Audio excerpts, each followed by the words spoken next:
welcome back to the Sisterhood Society podcast. We are so excited to dive into this new episode. So today we're going to talk about health and wellness, which is something that we all feel like we kind of dug a little deeper into in 2020 and currently. But before we get into that topic, we're going to say what's good in the sisterhood. So why don't you kick us off? Well, I got to hang out with my favorite little friend, my grandma friend. I always say that she's 80 years old, but I don't actually know her age. I was trying to do the math the other day because if she is Travis's grandma, she might not be that old. Yeah, so I could be really offending her by saying she's 80 when really she's maybe only 70. I was just trying to think because if our kid's grandma is like 68, then she probably is in her 80s. She probably is in her 80s. Yeah, okay. So if he's now in his I feel 30s. better. He's my age. He's 32. Yeah. Okay. So my 80-year-old friend, she had me over again. I went there at 10 a.m. and I left at 1:30 because we literally just like chatted about everything under the sun. She's like my favorite little person to like hang out with. She made me coffee again. There was a plate of cookies there. Like, wow, that's she's sweet. So sweet. And I just love hanging out with her. So I got to hang out with her on Saturday and that literally just like made my weekend. Well, Friday I took the kids to the musical at Calvary, so they put on The Little Mermaid, and then Saturday I got to go to St. Louis and see Tim McGraw with my cousin, which I'm not even a huge Tim McGraw fan, but what was actually more fun is Russell opened for him, which was super fun, and we ran into Kaylee, so we got to see her, and so it was just good to like, excuse me, chat with her. But I was telling her it's been so fun to watch Phil and all of his friends' journeys, like to see them like go after in Nashville, because in my head, especially growing up in such like a corporate town, like going to Nashville and starting a music career seemed like the most out of water thing to do. The biggest way to fail. Well, I was going to say, I think a lot of people felt that way when he wanted to do it. So it is kind of funny. I mean, even his parents were like, just in case, like get a music business degree if you need to like fall back on it. And Phil's like, because he wanted to do a percussion degree, and they were like, just in case. And Phil's like, I'll do a music degree, like a business degree, but I won't use it. And they're like, no, we know you probably won't, but just like as a default. Yeah. So yeah, it's just been really cool to watch all of you guys as friends, really make it. And so to see him on stage and dancing around and opening for Tim McGraw, it was neat. Cool. Yeah, Russell's concert it's so fun. It's like a big party. And I was showing him a video. Yeah, I was showing him a video of the show I went to in St. Louis. And it was like a part where he got the whole crowd jumping. He's like, why'd you stop the video? And I was like, because I wanted to jump too. He started laughing so hard. He's like, fair. Phil's actually filling in with Russ in the end of this month. So I think I might go to the North Carolina show. Oh, that's fun. They just asked him yesterday. And so he's doing like a 1 weekend run, like a Friday through a Sunday or something like that, or Thursday through Sunday. So that will be really fun. What is my good news? I said this on we've filmed a podcast and then we failed it. So this won't be funny to you guys. This is the third go round, actually. Yeah. But Crumble came out with my favorite cookie recipe and I was so excited. Okay, wait. Yesterday when it came in. I don't think I explained what it is. Yeah, what flavor is this and why is it the best? I want to know all the details. Well, the funny thing is, I feel like it would be easy to make at home. So that's an encouraging bit of information. That's why I'm asking. It's called like Mama's Recipe. Nestle Tool House. This is why you're burning it out. We have a Friends reference, I think, on literally every episode.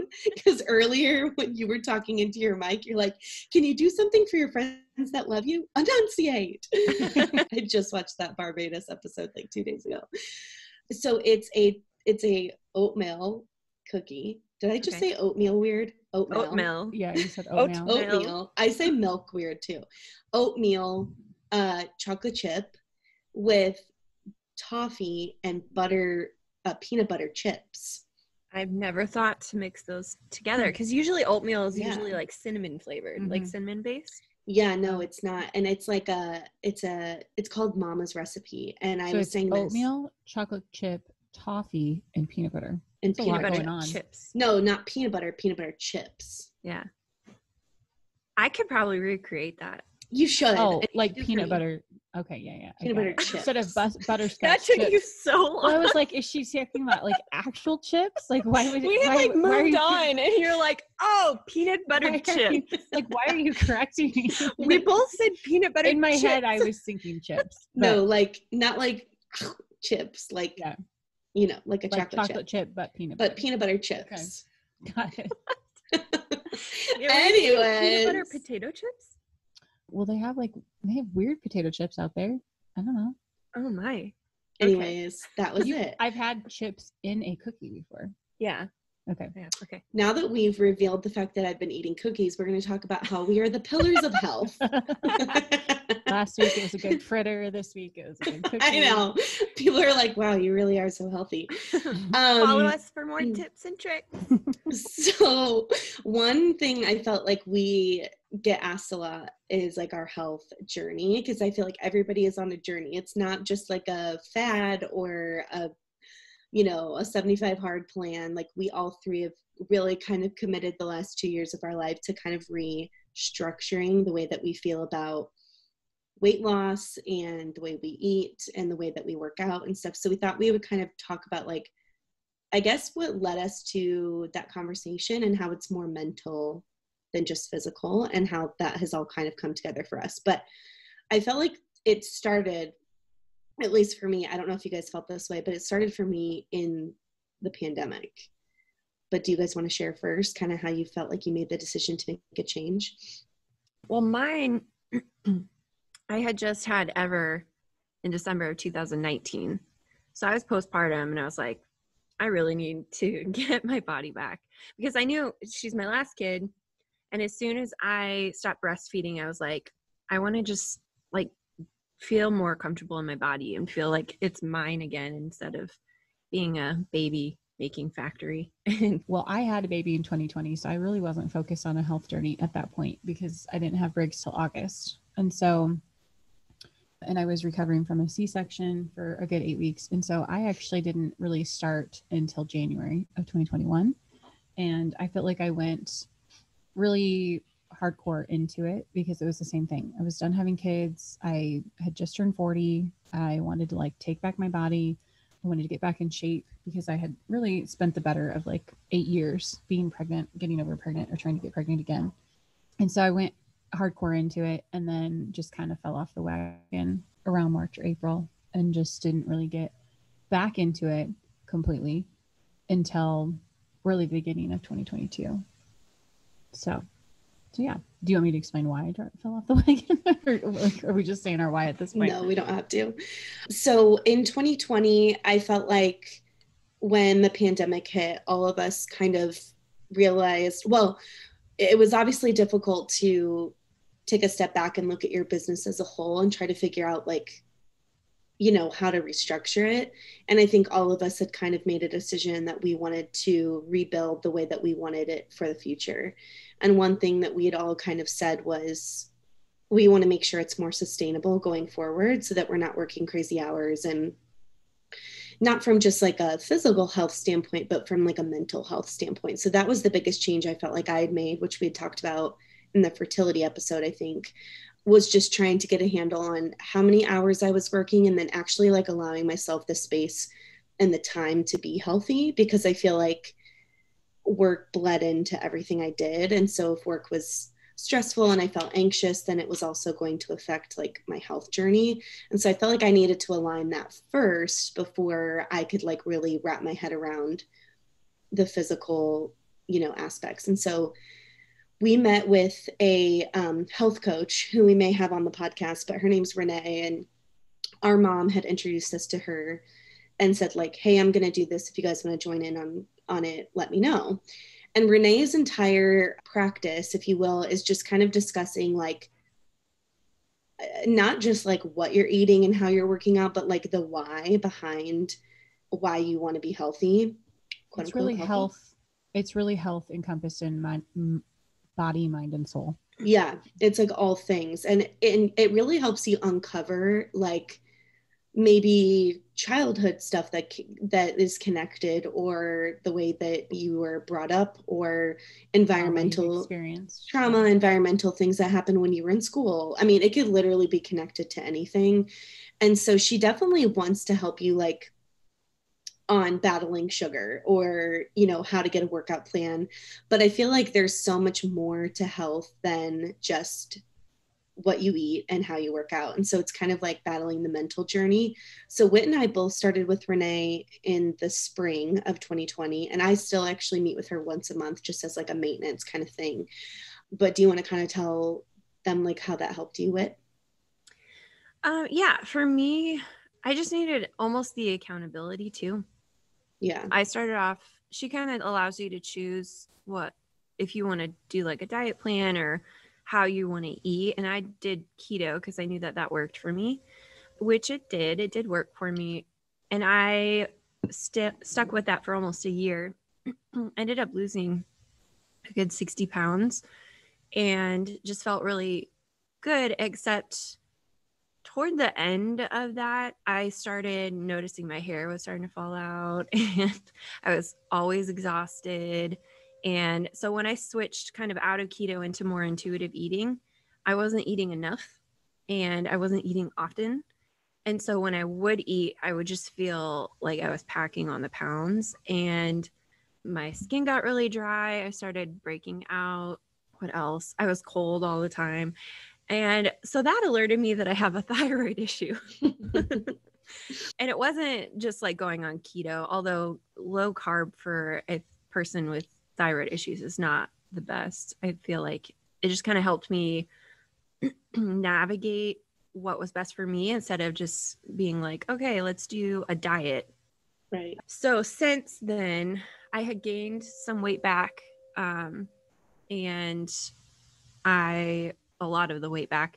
And so I got to a point where I was like, I need to really focus in on health and not necessarily weight loss. So I've been working on remineralizing my body and eating a pro-metabolic diet where I'm eating clean, but not like crazy restrictive, and making sure I'm actually eating enough. And I feel like that's kind of a big thing, especially too, I want to build a lot of muscle so that way it burns my fat. Yeah. And if you're trying to build muscle, you need enough like protein and enough fuel in order to have enough energy to build muscle. Right. It's just like so backwards from what I always thought, especially being a female. You think like lose weight, then you don't eat, or right. You go on these cleanses, or you like starve. And that's actually horrible for your body. I think that's what actually in turn caused my thyroid issues, because I wasn't eating enough. My body was essentially starving. So when I would eat, it would like hold on to it and be like, we're never going to eat again. And so that's kind of what I'm working towards now. So it's just, it truly has been a journey. And meeting with Renee was awesome because she kind of helped me. It was almost more like self-realizing how perfectionism had played a role. I often will build things up in my mind and get overwhelmed with them and not attempt them. And she kind of helped implement little things and be like, and say, okay, this isn't hard. When you get home, boil eggs. Like just giving me just short little tasks, because eggs were helpful for me to put on my salad, make sure I get protein, because I don't love a ton of meat. And so she just kind of helped me with little steps of like changing my everyday instead of feeling so overwhelmed with everything that I had to get done. Mm-hmm. So she kind of manipulates your reality a little bit in order to help achieve success, which was huge for me. And then also checking in with her every 2 weeks was also huge, because I could go through and talk to her about my struggles. So biomarkers that like your hormones and your digestion and like, so things that are actually really telling of how you're doing, as opposed to just like the number on the scale. Right. She's really like a health coach therapist. Yeah. Like, I feel like it's a fine balance between the health side of it and actually just getting to the root of what causes you to think and also do things. Mm-hmm. Right. So she's an interesting combination, because I feel like she's really more of like a life coach with a like an emphasis on health. On health, yeah. Yeah. Yeah, and I was actually going to mention in 2021, I was in such a weird mental place with the fertility stuff that, like, if you guys can hear the sirens in the background, it's Whitney and Tara's tornado sirens The test first Tuesday of the month. first Tuesday of the month. At 10 a.m. They always go off just to so test them. Should be off in a second. But I remember that as a kid, like being on the playground at recess and always hearing that and being like, oh, the tornado sirens. So when I was in the year 2021, we were just talking about how, like, in 2022, I've really actually been able to focus on, like, what food I'm eating, what program I'm doing, etc. But in 2021, we were only talking through my emotions because there's just some times where it's too hard to do both. And it wasn't like I still wasn't working out or taking care of myself, but I was processing so much emotionally. I, like, didn't have the capacity to then also be like, oh, and here's what I ate the last 2 weeks. Like, I was just not in the space for that. And she was really sensitive to, like, recognizing that and then being like, okay, this is what she needs to talk through. So it is almost like borderline therapy, which I've always said, I feel like everyone should do therapy. It's so helpful to be able to have someone who's like a no judgment zone to talk through, like, your stuff with. But like Tara said, her type of coaching is obviously an emphasis on, like, goals and health and possibly, diet related questions as well. What caused you guys to initially choose keto? Because you guys both went after a keto diet. So what did you guys feel like attracted you to that, or why did you initially start with keto? I had done keto before and knew I could lose weight fast. I always felt better too once I was off sugar. And so I knew I could stick to it and be okay. Because keto, honestly, you're allowed a lot of, like, typically no foods, like dairy, and essentially that's it. you can have meat, veggies, and dairy, and, like, low carb stuff. So it's sustainable. Unless your body, like me, was like, nah, girl. Well, you guys both kind of had a situation with it, right? Kate, you had we had done keto in 2018 and both have been super successful with it. It's just more the fact that, like, the maintenance after keto, if you don't continue to do keto, it's really tough. So if you go back to eating, like, a normal diet that includes some carbs, like having rice every once in a while or whatever, you can gain back quickly. But this time when I did keto, I got vertigo. And I ended up getting it so bad, and almost to the point where I was like, I can't remember what life is like not being dizzy. That is how I felt for like 2 months straight. And I remember, like, crying myself to sleep one night and telling Phil, like, I'm so sick of being dizzy and I don't know how to make it better. And so I went to an ENT and she was like, you have too much sodium in your diet and it's making your body, like, panic. And she was like, get off keto. And so I had to. And then when I did, I felt so much better. And keto made me really weak. Like, I wouldn't have been able to work out. I'm working out tough right now. Like, my workouts right now are really hard, I would say. And so I feel like there's no way I could lift the way I'm lifting in the gym if I was doing keto. So it's important for me to have carbs. Like, I think one thing that Renee and I talked about that was really life-giving is I used to have these weird food rules, like don't eat bananas because they have too much sugar. And I remember she was like, well, let's break down bananas. What do we know about bananas? They're high in potassium. They have, all vitamin A, B, and whatever. She's saying all these things. And she's like, and they're a great source of carbs. And she goes, so why aren't you eating them? And I said, because so-and-so said they had too much sugar. And she was like, the thing about diet culture is that, like, people are trying to sell books and programs. And is it true that sugar is in bananas? Yeah, but it's actually like a natural sugar that's good for you. And so she's like, is it actually bad to eat a banana? No, it's just because one person cut it out of their diet plan to help you, quote unquote, lose weight. And they said it was bad. You know what I mean? In the long run, too, had you eaten a banana when you had vertigo, it probably would have helped replenish your electrolytes and made you not feel dizzy. Totally. So that's the thing, too, is something I'm learning. As long as you're eating, like, a balanced diet, like for me, I have to eat 5 to 6 meals a day. And, like, small, clean meals, but balanced. So, like, I need a protein and a carb because that will help stabilize my blood sugar and will also give me enough energy throughout the day to do what I need to do. So when I'm sticking to that religiously, I feel so good. Yeah. And if I have like cramping muscles, it means my electrolytes are a little bit off balance. So I need to like drink a little bit of my electrolyte drink and make sure that I'm like adding in some magnesium. And like, so it's your body tells you what it needs. But I feel like, diet culture is really easy to buy into because you're always looking for like the quick fix. And like, that's what I was doing with keto. And it wasn't necessarily good for my body. And I realized that a year later, I lost all this weight. I looked great, honestly. I really miss that body because it minimized my fat cells and I didn't have cellulite in my legs. I felt on top of the world, or I looked like I felt on top of the world, but I actually was really tired. And yeah, I feel like just making sure you kind of are paying attention to your body and searching out healthy ways to kind of combat the symptoms. So, and making sure you're giving your body what it needs.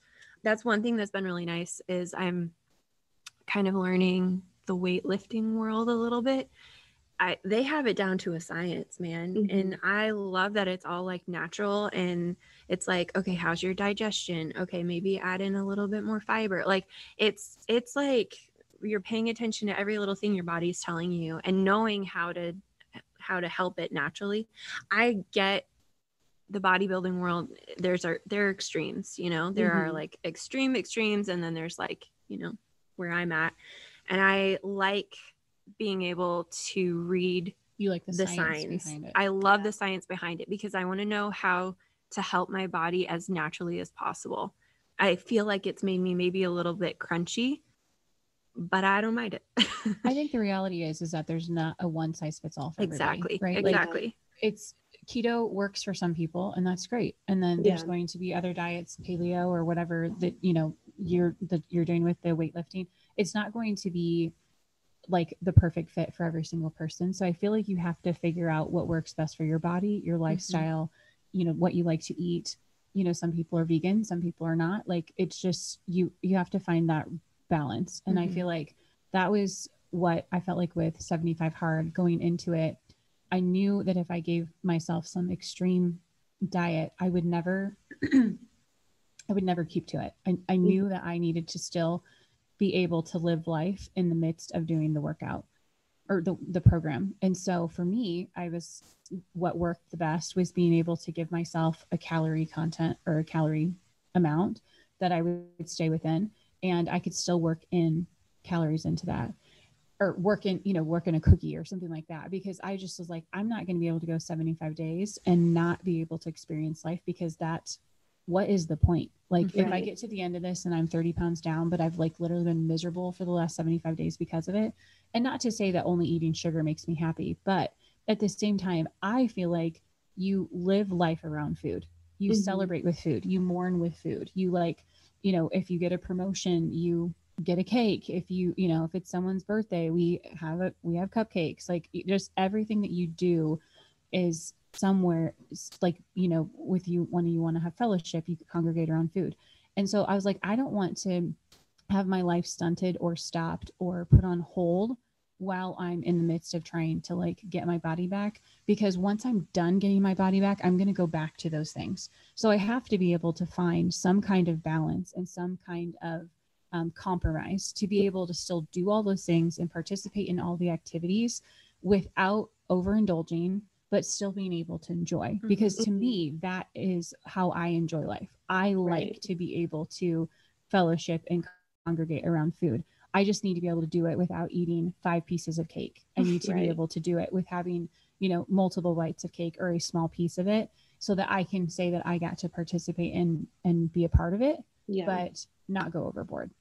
Well, and that's the thing I feel like that I've learned, and that's what Renee has learned, has taught me, is just saying, like, life can still go on. You can still be healthy, even if you, like you're saying, like, even if you do it. And Renee used to laugh because she was like, she had this client that was like hell bent on wanting to have a piece of cake at her like son's graduation party. And she was telling this story. And she was like, you know what? Go to the party, eat the cake. she's like, is that okay? And she's like, I don't run your life. Like like if you want to eat a piece of cake, great. And so the next time their session came along, she's like, so how was the party? And she was like, great. And I ate the cake. And she's like, did you enjoy it? And she's like, I did. And she's like, cool. Like there was like no condemnation, like just eat the cake. Like who cares? And actually there is like scientific like studies behind the shame of like the food actually makes you gain weight. So like if you eat a cookie, just like be like, I'm making the choice to eat this cookie and it's going to be good for me. And then I'm going to move on. Like, don't make it a moment, just eat the cookie and then like move on with your life. Sam Moses and I always talk about this because he's like, there's like the shame makes you stress and then it like spikes your cortisol. And it's like this whole cyclical thing about these rules. And that was the main thing I felt like I learned was like, stop making, and sometimes I still feel guilty if I eat bad, but stop making like such a huge deal around eating something quote unquote bad, because Renee was like, there are no good and bad foods. There's not like a category of like, this is good, this is bad. It's just like, you create a lifestyle, you eat within that lifestyle, and then that's it. Like there is no like, here's my list of approved foods, here's my list of not. And I think just like getting that out of your head and really like releasing yourself from like the shame and the trauma of diet culture is like the main thing that I felt like I've been working through, and just like the freedom it's given me to like live life more fully when it comes to food. Oh, go ahead. Oh, I was just going to say, I think you hit the nail on the head with the whole shame thing and stress. Stress is huge. There was actually 1 week where I was like super stressed about this meeting that I had, and I had gained 8 pounds, even though I hadn't done anything different. I gained 8 pounds. And as soon as the meeting was over, I lost 9. And my coach was like, girl, you need to chill. Like maybe just like take some time, like have a chill weekend, just get some extra rest. And like, it's huge. Stress is such a huge thing on our bodies.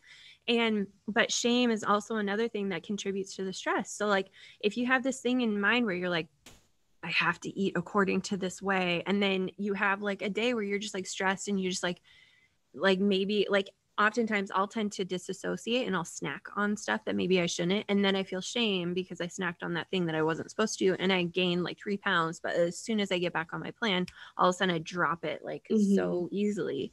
So I think there is something with the shame and stress cycle that can play into it. But as soon as you're just like, you acknowledge it and you're like, you can build it into your plan. Like for me, my coach has built in a snack for me every day, like maybe something that's like off plan. And then I have like one off plan meal that you can plan around. And usually it's like on the weekend with like Isaac, we can go out and get it, like something that's not according to plan. We build that into my meals. So she'll be like, okay, you're going to have this. Then we'll just say, don't eat meal 4 and don't eat meal 7 or whatever it is. And I'm like, okay, cool. So you can literally plan it in and not feel this shame and you can live your life. Well, at least that's according to how I'm doing it right now. And it's helpful because it helps me feel like I'm in control and I don't have that shame or fear or guilt afterwards. So that's what's been helpful for me, at least. What I have appreciated about Renee too is that there's this mentality that if you screw up your diet, well, I already screwed it up for the week, so I'm going to start again next Monday. And she's like, what is this mentality of like, I have to wait till Monday? She was like, eat the cookie, get back on the plan. Like it doesn't have to be this thing that you're like, oh, I have to start back over and I have to start back over on like it's Monday. Giving you the leniency to like binge all of a sudden. Yeah. Like, it's like, no, it's just a cookie. Yeah. Yeah.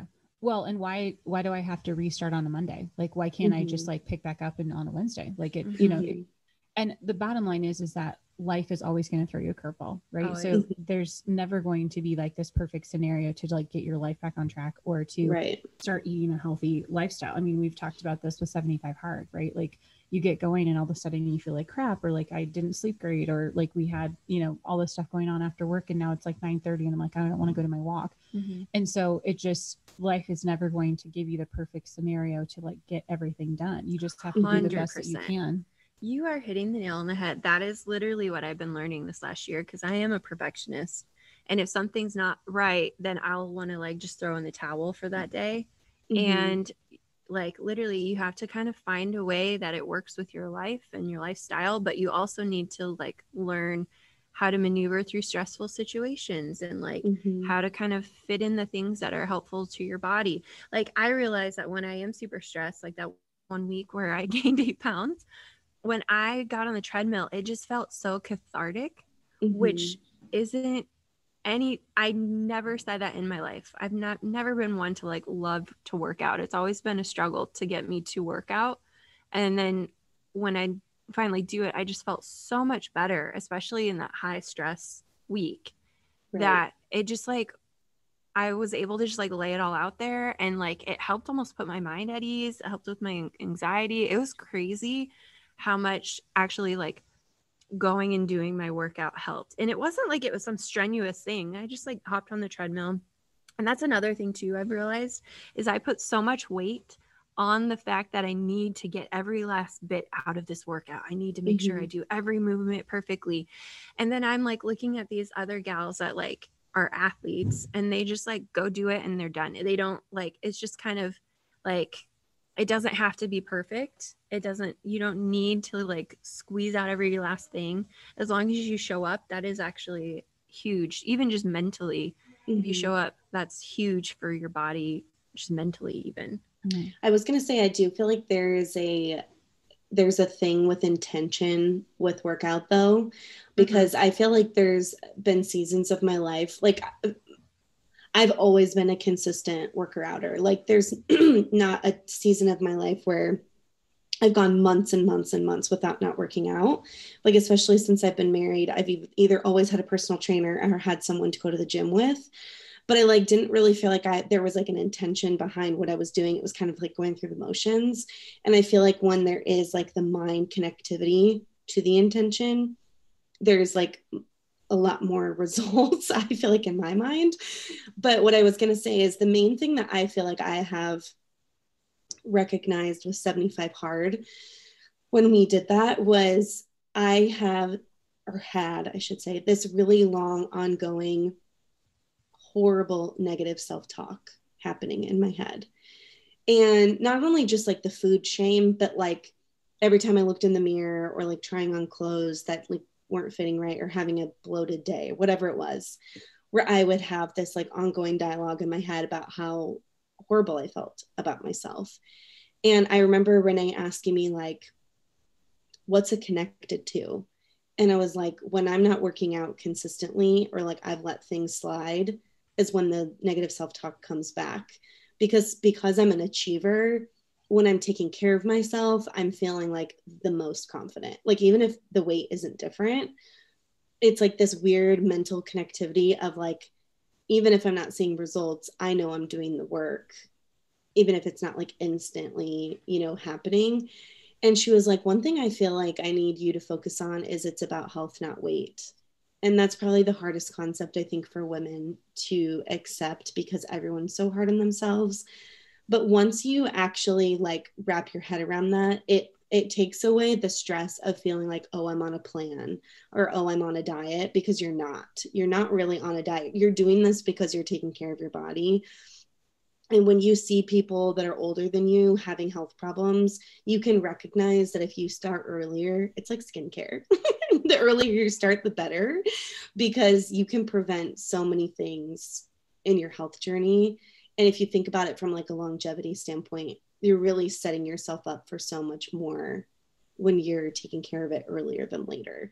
So I feel like you can't look at it like oh, I'm just doing 75 Hard because I'm doing it to see if I can do it. You know what I mean? It's really like, no, I'm doing this because it's a fun thing to challenge myself with, but it's actually like so good for my mental and my physical health. And you're giving yourself longevity of life for your kids. You're setting up good habits for them to see you doing. Like there's so much more to like, it's not really about losing weight. You know what I mean? That was when we first started talking, when I first started meeting with Renee, that was really what my why is for my kids. I wanted to be healthy for them, because I found myself in the midst of being pregnant and, after pregnancy and waiting to get pregnant again, I was always so tired, and I didn't want to go on a walk. I didn't want to go ride bikes. I didn't want to do anything outside. I just wanted to like sit. And, some of that is just stress related, but some of it was just literally not, inactivity causes you to be more tired, right? Right. And that was really something that was important to me, because I didn't want my kids growing up feeling like, well, mom never came outside, mom never swam with us in the pool, mom never went on a walk with us, like, because I was always, inside because I'm tired. And that was something that's really important to me, because I want to instill those good habits in my kids, but I also want them to remember me being around. You know what I mean? I want them to feel like I can go run around with them, that I'm not so tired that I can't do that. And then it also spun over into my marriage too. Like, I feel like when you are healthy and you're happy, like when there's an inner happiness within you, it changes the way you interact with other people, right? And the first person that takes that on is your spouse, because they see the absolute worst version of you. And unfortunately, you take out the worst pieces of you on them. And so I knew that was something else, is that like, if I don't have that inner happiness and joy in myself, I'm definitely not going to perpetuate that in my marriage. So those were like the two things that were most important to me. So I took a mineral course when I learned that I had like low thyroid. And one of the girls that was teaching it, she's a registered dietitian. And she used to do, what is that where it's really heavy lifting. It's almost like a club. CrossFit, thank you. It's almost like a club. She used to do CrossFit. I always forget what that's called.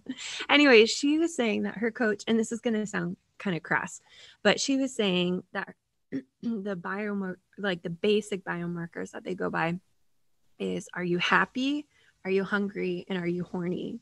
And if you're all three things, then you're doing well. It means your body is right on track. And I noticed I was none of those things. I was like, oh, shoot. I'm definitely not hungry. Well, I feel like I'm always hungry, but that's so funny. Yeah. Well, because hungry, like, it means that your metabolism is working or not. And happy means, obviously, if your hormones are on track, which obviously, horniness is the same thing. But yeah, so that's just kind of the basic things to go by. If you're not, then you should probably check in and make sure you're eating more frequently, smaller meals, healthier meals. Plug Her Love as well from Mixers also helps.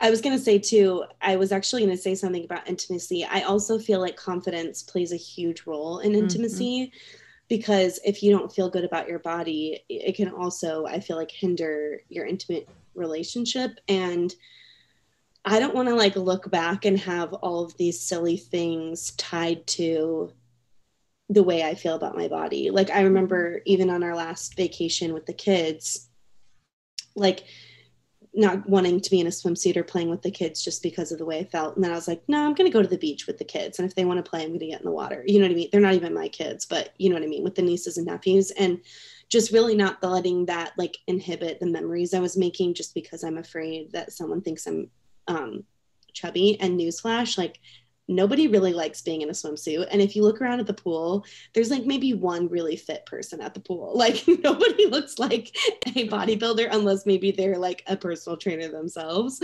But like, I just feel like that's what's so funny about going to like a water park or a beach or a pool, is like, nobody really looks like that incredible in a swimsuit. I feel like everyone's probably thinking, what are people thinking of me? Instead of, I don't look at anybody at the pool and think, oh, I think the bottom line is you just wear the damn swimsuit. Yeah, right? It's like who cares? When I look back on my life and I look at pictures, I can remember in every photo exactly how much I weighed, because at the time I felt so fat. And when I look back at those photos, I would I would give anything to be quote unquote that fat, right? Right. And it's so stupid, because you let that have such a mental hold on you for so much of your life that you didn't fully enjoy all of the pieces because you were self-conscious about wearing the swimsuit. Or eating in front of friends, or putting on a pair of shorts, or maybe not wearing a sleeveless top because you think your arms look fat. Wear the damn swimsuit, right? That's life's too short. And I think the part that I feel like that I've self-reflected on over like the last year and a half to 2 years with COVID is the thing that has come most into focus, that the most in people in my life are the ones that are in my like core, right? My center core, my family, and those really tight-knit close friends. Those fringe friends are great, but at the end of the day, it's really going to be the people that you can call at 3 a.m. that you know are going to be there for you in a heartbeat. And outside of that, I shouldn't put a lot of energy into the rest of them because there's only so many hours in the day. And the second thing is that my second goal in life is that I need to be focusing on like my family is the most important and making sure that I'm spending time with those kids and instilling in them how to be functioning members of society, how to be like good people and to love the Lord, right? Outside of that, none of the rest of it matters. Really, like we're put on this earth for one thing and one thing only, and that is to love Jesus and share his word. And I feel like it's so easy to get so bogged down and focus on weight and comparison and making more money and, you know, getting further in our careers. And when you take all of it away, when you just like strip it all down, the reality is that you have literally one job in life, right? And it's so easy to like get focused on all this crap. And I'm trying so hard to like really, truly just stay in the moment. Watch my kids and like watch them react to something. Like Briggs was getting excited about catching a ball, you know, and just seeing like his little giggle. And like yesterday at Brecken's game, he was standing on the sidelines and they came out to like inbound the ball. And he turned to the girl and hold up his hands like he wanted to do it. Like he like, throw it to me, like put me in, coach. And it just like those moments, right? Like if I had been like scrolling my phone and not like truly into the game and watching and intentional about that time, I would have missed it. Right. So I just feel like weight's the same way. Like it's going to be a journey. And when I get to heaven, I hope that my story isn't, well, she was always worried about trying to lose 30 pounds. I hope that my story is that I spread the love of Jesus and I, you know, showed hospitality and I was good to my friends and that I was, you know, a good sister and a good daughter and I was a good mom, not about, you know, how much weight I have. Love God, love people. That's what they always say. Yeah. I feel like the devil does that though. Like I feel like that's where I was after Ever, because I had gone through postpartum anxiety and depression with Riv really badly. And I knew that after Ever, I was like going to take control. So I went through and I was like, God, just show me the different things where I just feel self-conscious. Like I feel like the devil comes in and tries to like skew this view and strip your joy. Yeah. Strip me of my joy, make me feel shame and guilt. Cause you know, that's not from the Lord. Fear and shame and guilt are not from the Lord. And I was like, Lord, just kind of throw a spotlight on the things where I need to change, that I need to maybe get control of. And that weight was huge. My vocal ability was another one. I was like, I feel so like self-conscious of these things, like different things in my marriage. And so I think that's starting with weight and like being like, no, you know, I'm doing what I need to be doing. And I am confident in that. I feel like building that confidence of knowing you're putting in the steps of those certain things can shift your perspective so much. That makes you feel so much different. You no longer are under this weight of feeling guilty and feeling like you have to hide what you've been doing or whatever, or feeling self-conscious about not meeting the mark. And just knowing that you're putting in steps to make that change. I think that is a huge, huge thing. And I know, especially with weight in women, that plays a huge factor because we're always like, there's the comparison game, you know, the devil does that. You look around and you're like, I wish I had her thighs, or I wish I had her perky boob. Like, I don't know, you know? So I kind of got to the point where I was like, no, I'm not going to play this game anymore. Like, I'm going to take control of what I can take control of. And I'm going to, you know, put it in the hands of the Lord too. And just like kind of work through my issues and move forward. So I feel like weight, you kind of wear it. You wear your weight. It's like an internal struggle, but you wear it on the outside. And I feel like it's not always about the number on the scale. Most of the time it's about some internal issue that you're having. And if you're really, really honest with yourself, you can deal with those and kind of move through them. So you're not having to like walk physically and emotionally with this weight on your chest. And I feel like that's kind of something that I've been working through the last 2 years, but also making sure it's in a healthy manner. And I think the thing that I loved the most about 75 Hard is that it put a glaring spotlight on making excuses. Because the whole mentality of 75 Hard is quit making excuses. It's a mental toughness challenge. It's not about losing weight. It's about telling yourself that you're going to do this every single day and proving to yourself that you can. And what I've realized is that I made excuses for everything, right? Like, well, but we're going to this party. I really want a piece of cake, or I don't have time to work out. I don't have, time to do this. And the reality is that I do have time. I just don't make it a priority because I'm doing something else. And usually it's wasting a lot of time, right? Like I'm wasting a lot of time scrolling Instagram, or I'm sitting in front of the TV. I just binged Ultimatum on Sunday because you know what I mean? Like I could have been on my walk. So I think what it made me realize is that it goes back to what Dad always taught us, that you can do anything you set your mind to. But the reality is it has to be a priority in your life to be able to accomplish it. And I think that's what 75 Hard taught me.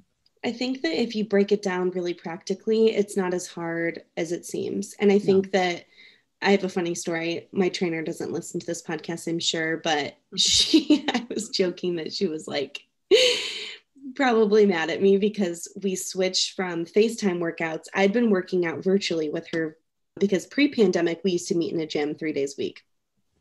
And I really, really loved lifting weights. Like if I could say one thing I love about working out, it's that. And I was going to add this earlier. Like if you're doing a workout you hate, you need to switch it because you need to do something you actually like, because then you'll keep doing it. And so I love going on walks, even though right now Nashville is like hotter than a witch's titty. And second of all, it really is. I probably shouldn't have said that. We could cut that out.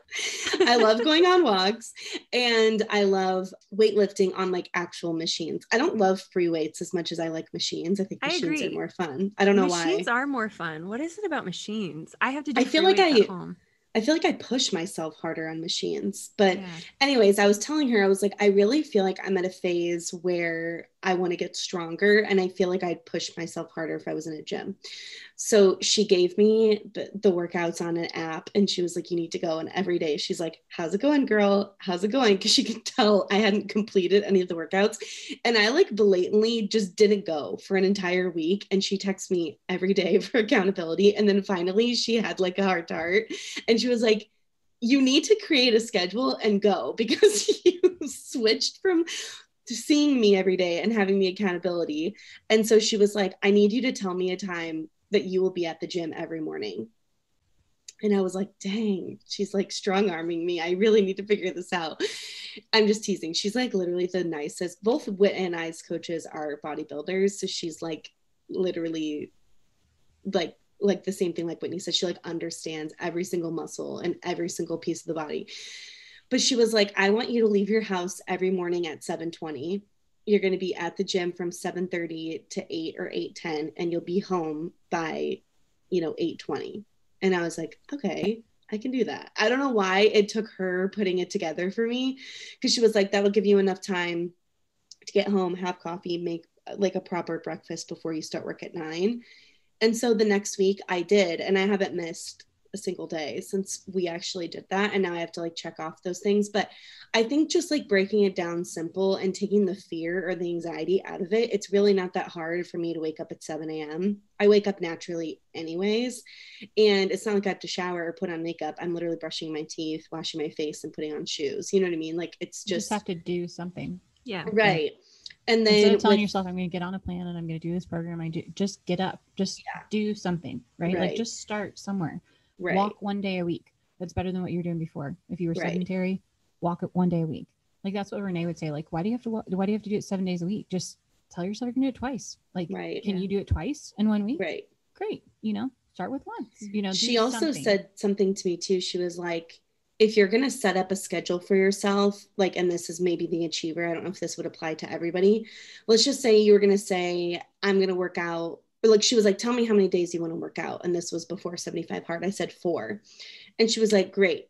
You will do those 4 days. No questions asked, no excuses. There is no missing. But on the other 3, you let yourself rest and there's no shame for resting. But on those 4 days, you are committed. You are doing them and there is no, oh, I'll do it tomorrow when today's your workout day. And that also was like, I mean, now that we're doing 75 Hard again, there is no more rest days, but I feel like there was like something really freeing about being like, you're not giving yourself an out, but on the days that you're not supposed to work out, there is no like shame or guilt or like, maybe I should go on a walk today. You're like, no, I already set this schedule up for myself. So like Tara said, I feel like just giving yourself some sort of structure is really helpful, because if there's not like some sort of like plan or calendar, I usually don't do it. I usually am like, I don't feel like it. Yeah. So in closing, what would you say is the thing that you've learned the most about yourself over the last 2 years when it comes to your health and fitness journey? I mean, for me, this might be a repeat of what I was saying earlier. I am doing it based on health and what my body responds to the best and what makes me happy and what I know can be sustainable. Happy, hungry, and horny. Exactly. Oh gosh. That's the goal. I'm just kidding. But before that, it was about being skinny, and that I could care less if I'm skinny or not. I just want to like look muscular and like feel great and not be so tired. And that was kind of my main thing this year, is really focusing in on the health portion of it. I thought I was last year, and then I learned a lot. So it's definitely a journey. Giving myself grace, especially in the weeks where maybe I hop up 8 pounds because of stress, like just giving myself grace through it, and just learning to de-stress and learning how to handle stress and learning how my body responds based on different foods that I eat. And yeah, for me, it's being just kind of attentive, but not just like not overdoing it and eliminating everything and making sure I have to work out every single day. It's more so just kind of enjoying the ride. What have you learned most about yourself over the last 2 years, Kate? I used to have this narrative over myself about being a disorganized person or someone who couldn't like stick to something. And I feel like in the workplace, that's been spoken over me over the years and stuff too, that I'm like a zigzagger, or that I am like can't stick to one topic, or like, and so it kind of gave me a complex in my health journey too, that like that I was just this like flippant type of person, and I'm really not. Like, I'm a hard ass worker, and if I say I'm going to do something, I do it. And I'm a very determined type of person. I'm a challenger. And so when I set my mind to something, like there is no wavering in my mind. And I am a very organized person, because you have to be organized. You have to organize your life enough to be able to work out for an hour and a half a day. Like, that is just, it's a lot of work. And figuring out your schedule and checking the weather so you can go outside. Like, there's a lot of things. So I feel like I've had to break that narrative that maybe other people have spoken over me. I'm not an unorganized person. I'm actually like, and I'm actually you just like, don't like spreadsheets. Yeah, I just don't like spreadsheets, and I don't make lists for myself, but I have an incredible memory. Yeah. And so I don't have to write it down to be able to remember it or to check things off my list. Well, I think the reality is that just because you don't like spreadsheets doesn't make that a bad thing. Yeah. There's qualities that you do have that other, like the rest of us don't have. And that's not bad about me. It just means that you're better at something than I am. And that's okay. I think the reality is that we take sometimes those comments and we internalize them as it being a negative thing, because it's being said in a joking manner. But the reality is that everybody has their talents, right? There's things that I'm better at than you, and vice versa. And thank God, right? Like, that's what makes the world go round. So I don't think that we should ever internalize those things as negative. Yeah. But basically, in conclusion, I feel like I'm definitely stronger than I thought I was, because being able to do a challenge like 75 hard was pretty, it stretches you a lot. And I feel like I realized how easy, I shouldn't say how easy, but how easy it came to both of us to be able to prioritize ourselves when we set our mind to it. And that's the thing I feel like you can feel really good about when you're focusing on health, not weight, is you're like, it feels good to put yourself first and like actually take care of yourself in a health standpoint. I was going to say the same thing. I realized that I'm a lot stronger than I was giving myself credit for. I spent a lot of years kind of giving up on myself to a degree, because you start something, you stop something. And I had spent so much of my life not being that way, that once I became a mom, it was easy to put yourself on the back burner and feel guilty for putting yourself first, right? Because the kids are the most important. We got to get the, it's such the mom guilt thing. And the reality is that the saying so true. If mama ain't happy, nobody's happy, right? And you have to be healthy for your family. And that was one of the biggest things that when we lost Briar, my doctor said to me, how are you doing? And what are you doing to take care of yourself? Because your family needs you.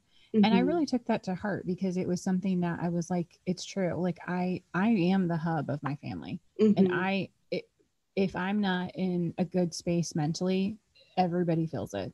And so even though it's been hard for me to be like, oh, right after dinner, I need to go like work out for an hour and a half. I have to remember that the benefits of that to my kids and my marriage is going to be more important than this like minimal amount of time in the here and now. It's true, because when something big happens in our family, we always look at mom and we're like, does mom look stressed? Is she crying? How is mom reacting? If mom cries, we know we're all doomed. We're like, oh shoot, mom's rattled. Even recently, something happened in our family and I was like, can anyone get a vibe check on mom? How's she doing? She seems calm, right? This is gonna be okay, right? I feel like she's not upset. Yeah, it's true. It's funny. I was gonna say, if you want a buddy for walking, I have to do my cardio 4 times a week. So yeah, I have a tendency to not want to do cardio. It's a lot easier outside. Yeah, it is. And we've also found that we walk at the same speed. Yeah, unlike Kit. I know you can't hear my eye roll if you're listening to the podcast, but I'm rolling my eyes right now. Kate, you still back there? Kate. No, you weren't even checking on me. Like, don't even act like you cared. You didn't. And there wasn't even a time where you waited for me to catch up. You just kept going. And I was like, cool, I love being part of this walk. You didn't even try to catch up. No, I was just back there waiting for us to slow down. No, unless I jogged with you every couple of minutes, then I would never catch up. And I was literally walking as fast as I could. I was telling Whit, I will no longer be walking. I was telling Whit that when Marissa and I went to the Tim McGraw, we decided to leave before the encore because we wanted to get out of the parking lot before, a bazillion people tried to get out at the same time. And Marissa was wearing these like wooden sandals. And so because I'm so much taller, she had to jog next to me. And so literally I said to Whit, it sounded like I had a horse like trotting. It was like the whole time. And I'm like, are you okay over there? She's like, I'm used to it. Ben's tall. I do this all the time. She's like, I just double time. You just keep walking. Let's get to the car. I was like cracking up. But I said, it sounded like I had this little horse with these like wooden heels. That's funny. I don't think I realized how fast we walked until we walked with Kate, and Kate's like, guys. Well, I'm like a solid 6 feet behind you, so I can't hear what you're talking about. So it's not like I'm going to contribute to conversation. So I was thinking about my own stuff in my head. And then you kept being like, and like trying to include me. And I was like, I can't even hear you. It's not even worth you trying to. It was so windy. You wouldn't be able to hear even if you tried. I will say I wasn't trying to leave you out. I have to keep up with my pace because I have to do a fast pace for my cardio days. Well, next time I'm in town, I'll let you guys go on the walk and I will play with Ever instead. I'll do yeg-yoers in the basement with Indy. Yeg-yoers. He asked us what we were doing, and it's like, we're doing leg lowers, and he goes, yeg-yoers, yeah, boy. And then ran out of the room, and we were like, what? He kept going, let's go, yeg-yoers. He kept saying let's go, but let's go, because he can't say his L's, and it was so funny. Well, and then the next day, Whit texts me, and she's like, I can't stop thinking about yeg-yoers, and then I keep laughing. Oh, it's so funny. Okay, guys, thank you so much for listening to the Sisterhood Society podcast. If you enjoyed what you heard today, please leave us a 5-star review on Apple. And if you love the video version of our podcast, you can subscribe to our YouTube or Rumble channel and leave us a comment and let us know what you're doing for your current health journey. And we would love to hear from you. So thank you so much for listening, and we will see you in the next one. Bye. Bye.